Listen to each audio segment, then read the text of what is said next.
¿Y si te dijera que un mismo principio operando a distintas escalas fuera capaz de explicar tanto por qué las jirafas tienen el cuello largo como por qué pensamos, sentimos y hacemos lo que hacemos? La selección por consecuencias. Hoy lo veremos en la evolución, como punto de partida. Iremos de lo macro a lo micro, para dejar el terreno allanado y en próximos vídeos bajarlo al aprendizaje y a tu día a día. Como toda explicación científica, esto es una tentativa, abierta a disputa y a cambio. La teoría no es la realidad.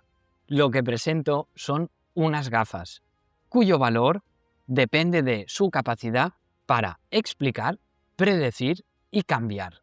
Y no son las únicas gafas posibles. Entonces, sostendré un enfoque pragmático, cuyo valor del marco lo determina su utilidad como herramienta para cierto fin, como podría ser guiar la intervención y el cambio psicológico. De manera similar a cómo evolucionan las especies, lo hacen las conductas, y análogamente podríamos decir que también lo hacen las ideas.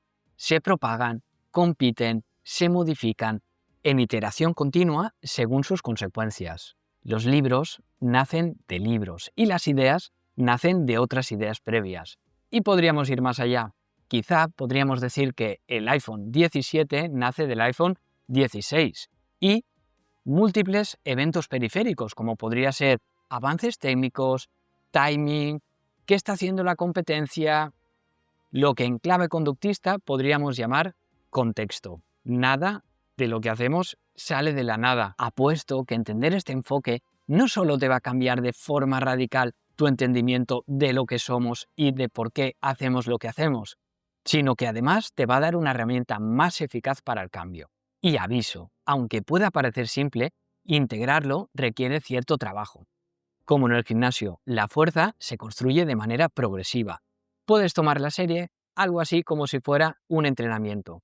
Iremos de lo básico para ir construyendo desde ahí y así ir sofisticando el repertorio. Y te dará herramientas para distinguir las explicaciones rigurosas de explicaciones cotidianas o lo que se viene llamando la psicología folk y convertirlas en palancas de cambio. Y aquí va el segundo aviso.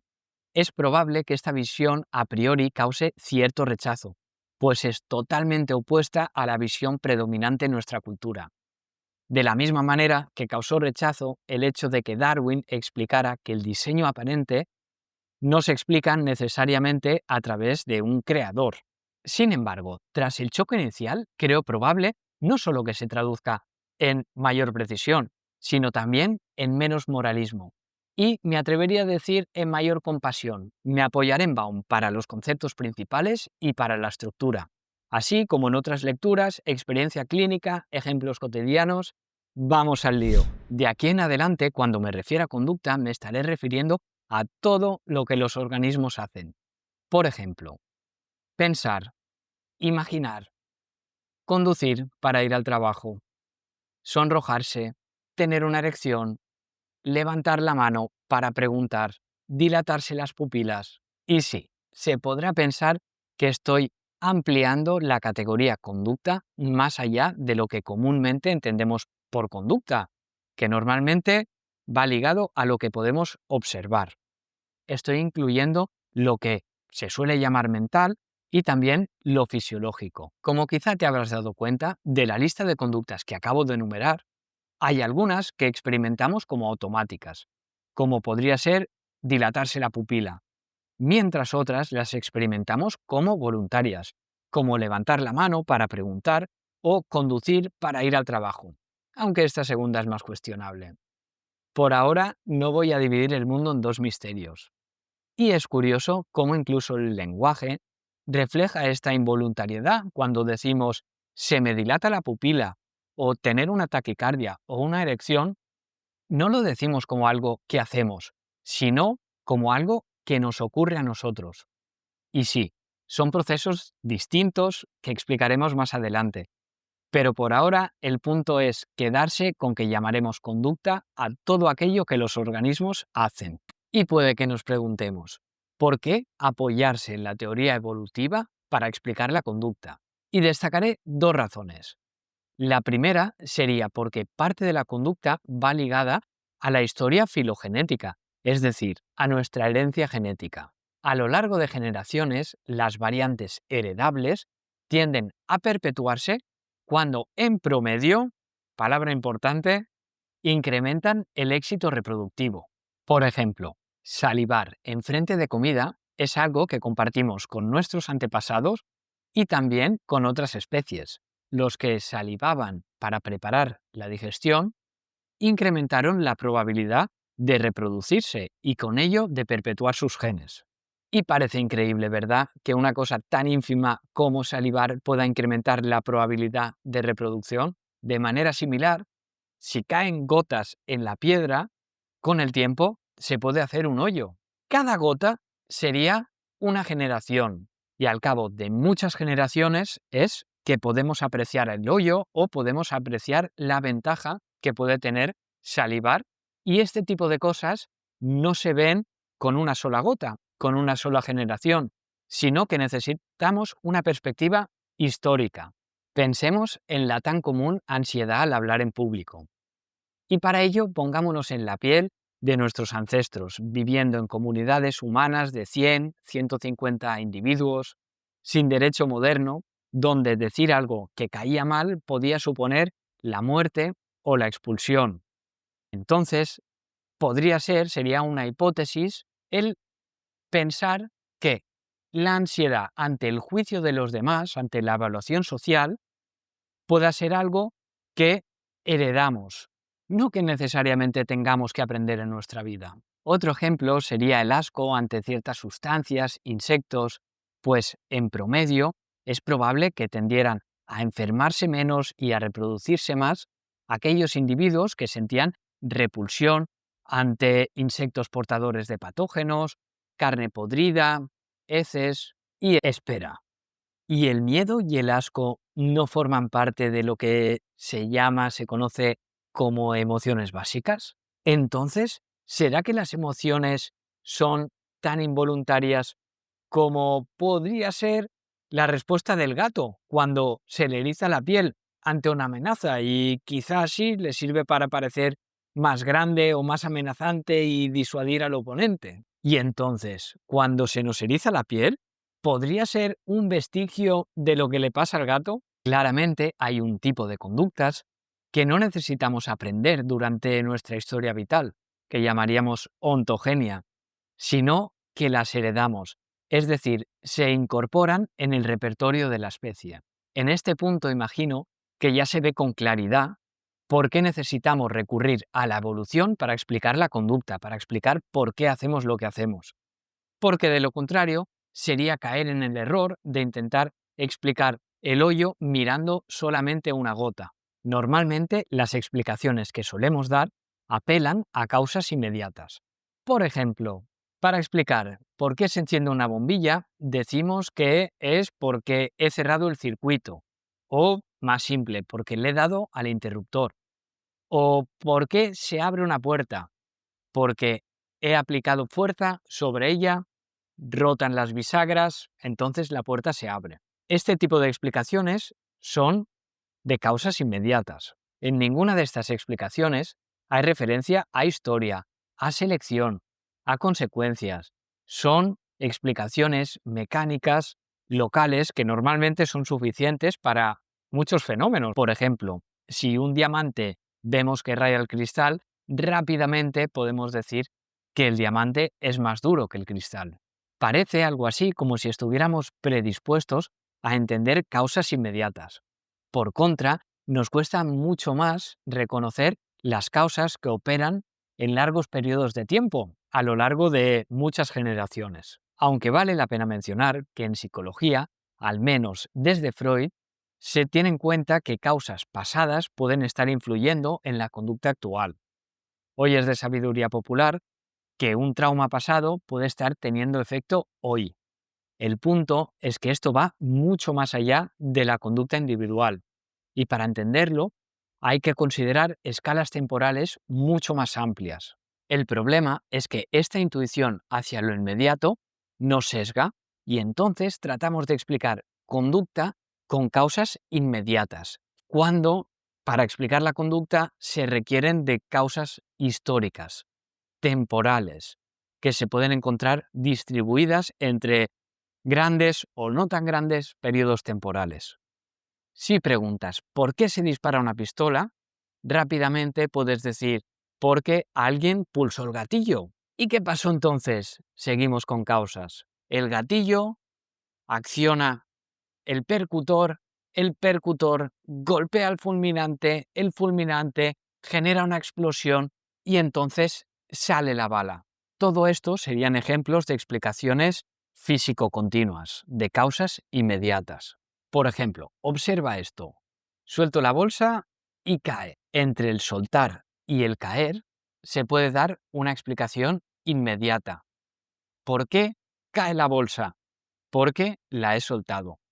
Ahora, cuando nos preguntamos ¿y por qué has soltado la bolsa?, lo que tendemos es otra vez a recurrir a causas inmediatas y damos explicaciones en lenguaje coloquial como porque quiero, porque me gusta soltar bolsas o porque tengo la creencia de que esto va a servir para mi explicación. Como vemos, cuando nos falta una explicación histórica, tendemos a caer en lo que en jerga llamamos explicaciones mentalistas. En lenguaje cotidiano las utilizamos constantemente y está genial, y decimos cosas como me pongo esta ropa porque me gusta. Pero, ¿realmente esto es una causa suficiente para explicar? Veamos algunos ejemplos más de supuestas causas internas y ahora que suenen un poco más a psicólogo. Por ejemplo, no se sube al escenario porque tiene ansiedad o no se sube al escenario porque tiene creencias limitantes.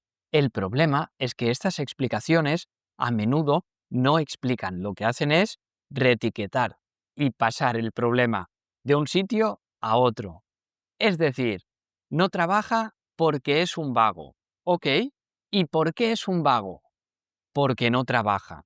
Nos lleva a explicaciones circulares. Más útil para el cambio sería preguntarnos, ¿y qué es ser un vago exactamente? ¿Qué variables controlan esa vagancia? Sin respuesta a estas preguntas, no hay intervención posible. Y claro que en el lenguaje cotidiano apelar a causas internas puede ser útil para conversar. Pero como explicación científica se vuelve insatisfactorio, por muchas razones. Entre ellas, porque no añade variables manipulables. Y no solo es que no añada variables manipulables, sino que tampoco mejora la predicción.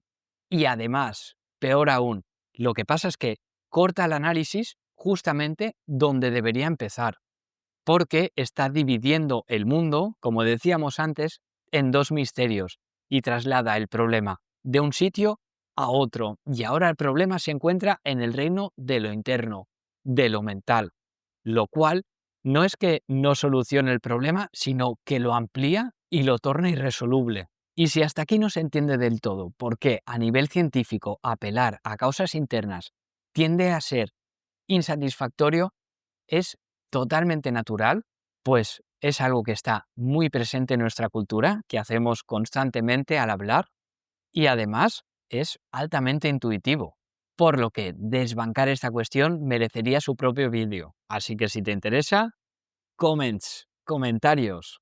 En lenguaje algo más técnico, diríamos que apelar a causas internas tiende a ser una conducta que está reforzada por la comunidad verbal.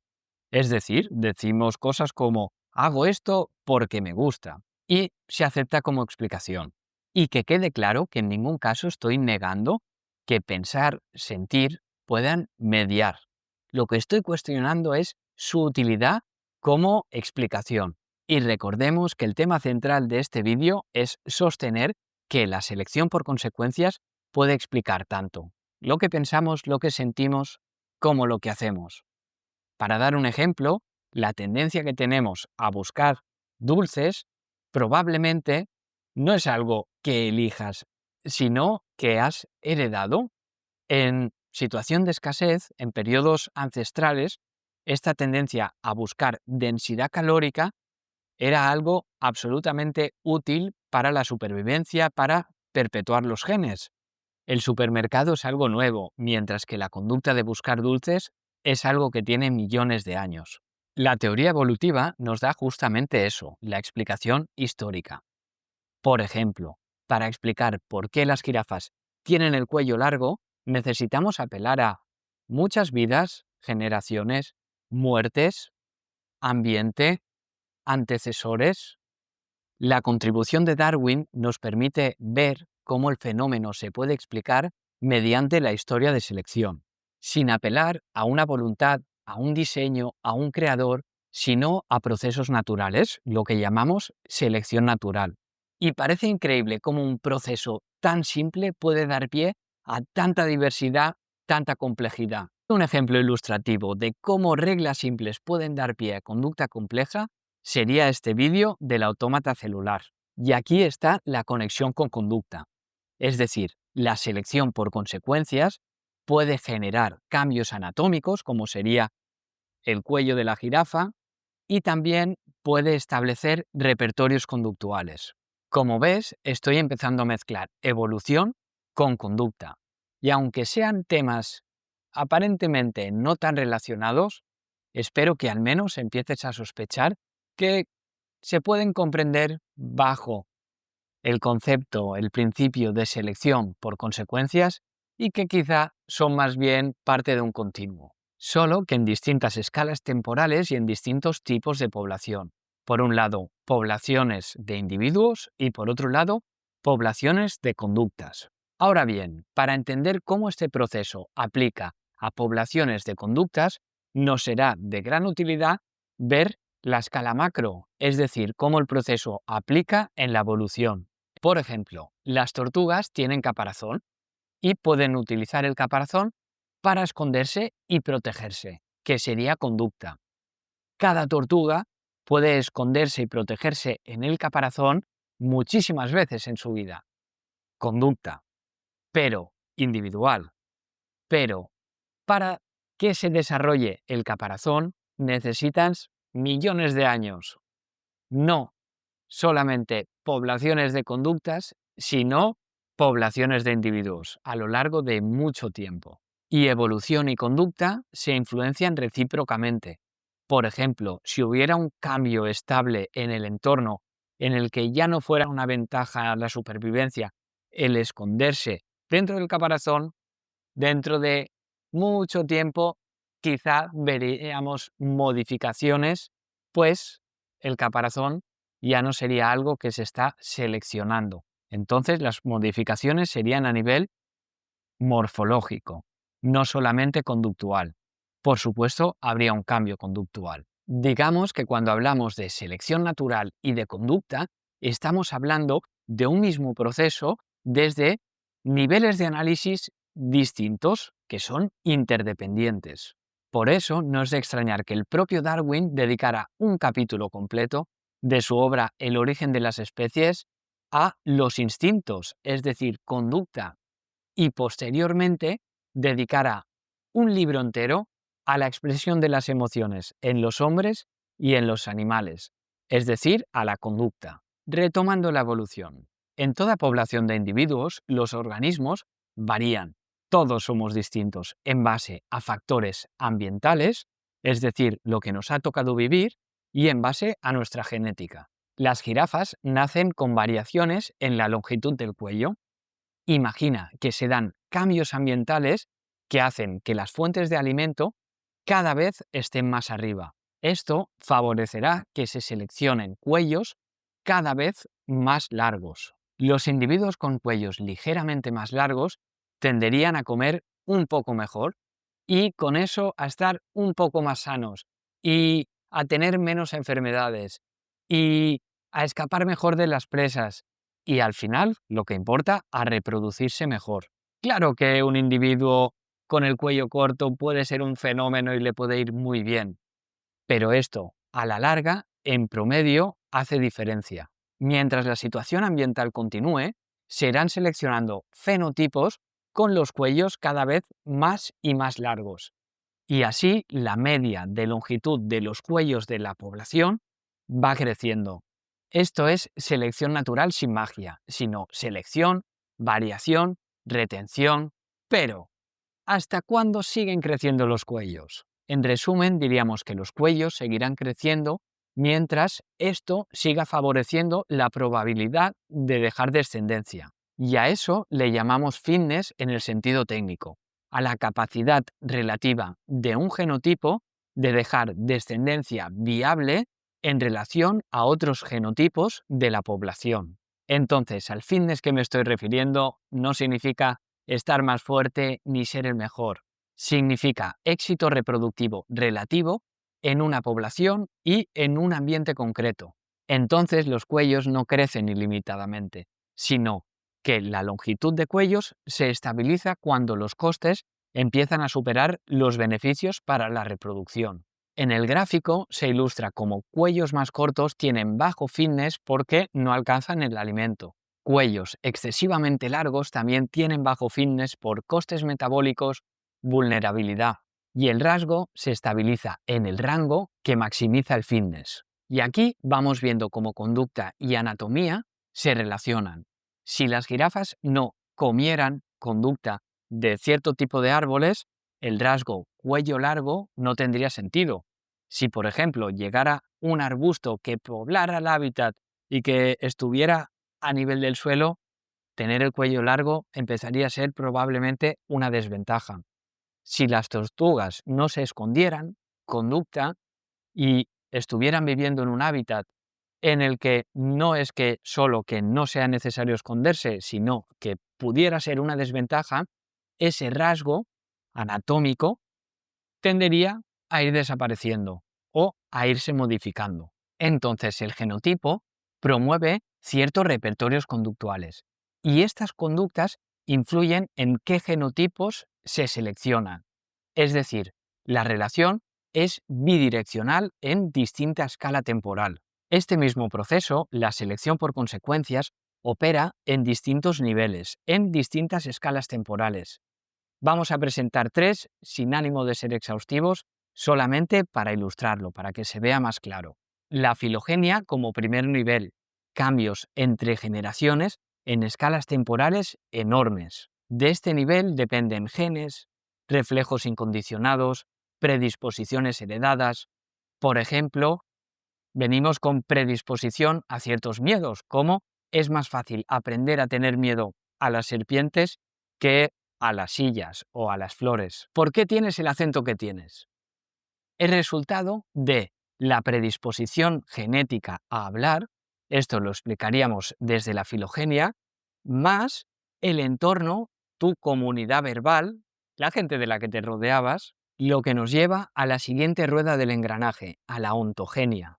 Aquí entra el aprendizaje por experiencia e incluye lo respondiente, como aprender a salivar ante señales predictivas, como serían ejemplos aprender a salivar ante el anuncio de un pastel. No nacemos con esto, lo aprendes en tu vida. O como sentir náuseas ante una comida que te sientó mal. También esto es resultado de aprendizaje respondiente durante tu vida. Y por otro lado, el aprendizaje operante, que es seleccionado por consecuencias durante tu vida, como aprender a conducir o levantar la mano para preguntar. Sería el tipo de conducta que sentimos como voluntaria que nos referíamos anteriormente. Lo desarrollaremos más adelante, por ahora quizá es mucho lío. Y sabiendo todo esto, ¿no te parece absurda la manida pregunta de genética o entorno? Siempre la respuesta es genética y entorno interactuando entre sí. Por ejemplo, por mucho que pongas el mejor entorno posible para que un perro aprenda a hablar, no lo va a conseguir. Por contra, si preparas el ambiente para que un loro aprenda a hablar, quizá no aprende exactamente a hablar como nosotros, pero está mucho más predispuesto a la imitación vocal. Y otro nivel sería la cultura. Prácticas, ideas que se transmiten entre personas y entre generaciones. Y puedes imaginarlo como tres ruedas de un engranaje que giran a distintas velocidades, pero se arrastran entre sí. Por un lado tendríamos la filogenia, la parte relativa a la genética, que es muy lenta. La rueda pequeñita sería la relativa a la ontogenia, a lo que aprendes durante la vida, y una rueda más de nivel mediano sería la cultura. En este vídeo nos centramos en la filogenia y en próximos vídeos entramos en la ontogenia, es decir, en dar respuesta a por qué haces lo que haces en base a tu historia vital. Hoy genes, luego biografía. Y volviendo a la filogenia.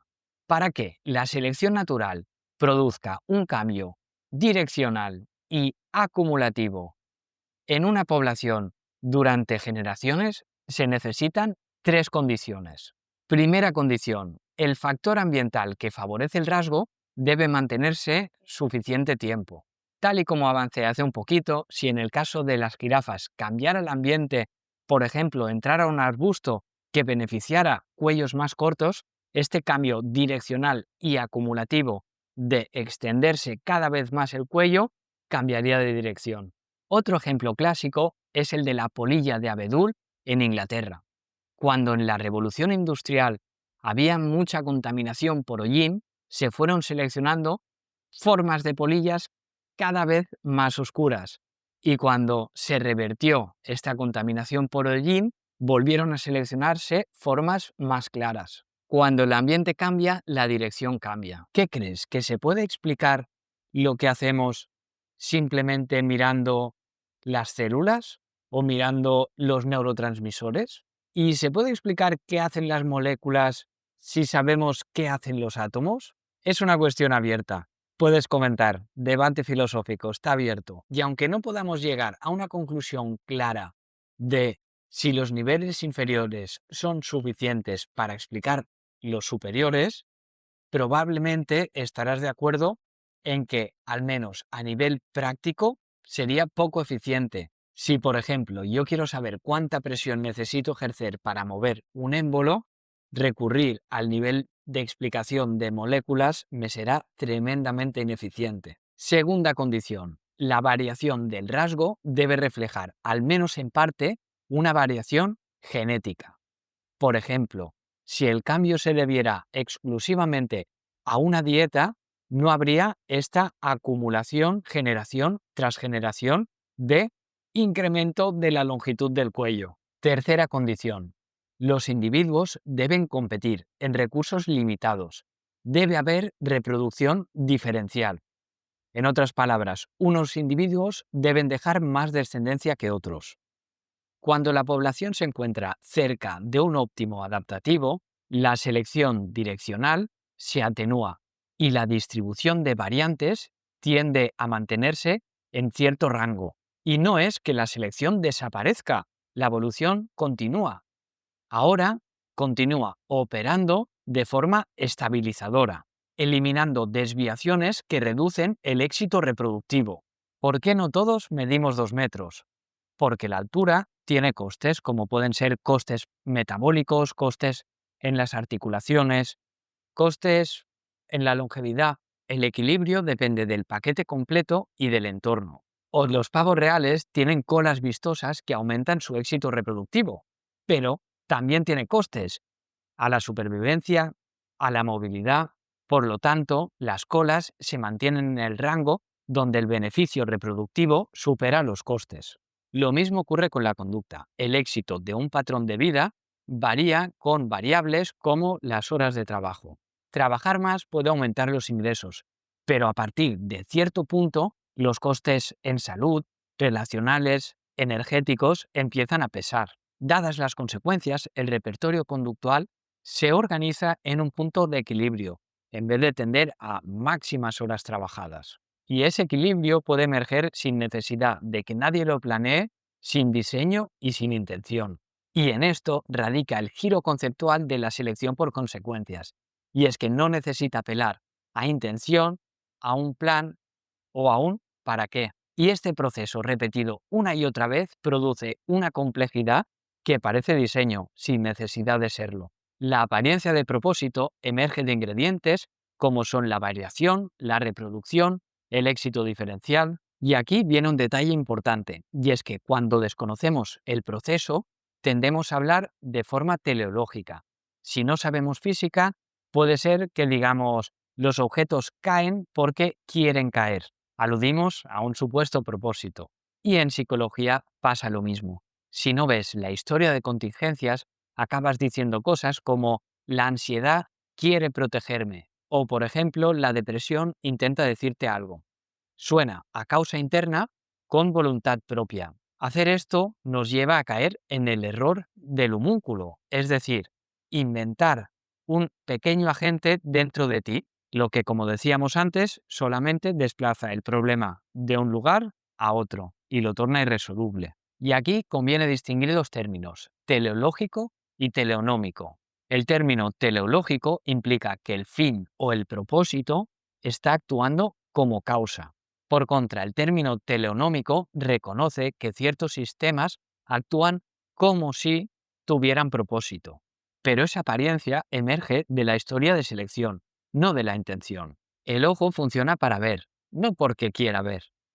Si el ojo funciona para ver, podemos explicar que es porque ver incrementó el fitness en generaciones anteriores. Y si para explicar lo que hacemos tampoco es necesario apelar a intenciones, deseos, causas internas. Y si fuera que estas también son formas de hablar que tendemos a confundir con causas. Y porque, como ya hemos dicho, este principio selección por consecuencias también opera en nuestra conducta diaria. Si tuviéramos que esperar a cambios genéticos para responder ante un depredador o para explorar nuevas fuentes de alimento, estaríamos muertos mucho antes de dejar descendencia. ¿Qué pasa entonces? A lo largo de la evolución se seleccionaron procesos que permiten cambiar el repertorio conductual en una sola vida, y a eso lo llamamos aprendizaje. En próximos vídeos entramos ahí. Primero veremos lo que ya viene dado, es decir, los reflejos y los patrones fijos de acción. Y más adelante veremos el condicionamiento, el aprendizaje que te permite adaptarte sin esperar generaciones, sino en tu propia vida, siguiendo la misma lógica general, consecuencias seleccionando patrones, pero en otra escala temporal, en nuestra vida. Y si esto te interesa, lo siguiente es todavía más útil porque pasa en tu propia vida constantemente. Parte del objetivo de esta serie es aprender a pensar en términos de consecuencias distribuidas a lo largo del tiempo. Y su valor no está en lo convincente que suene, aunque lo suena, sino en si sirve para explicar y cambiar la conducta. Gracias.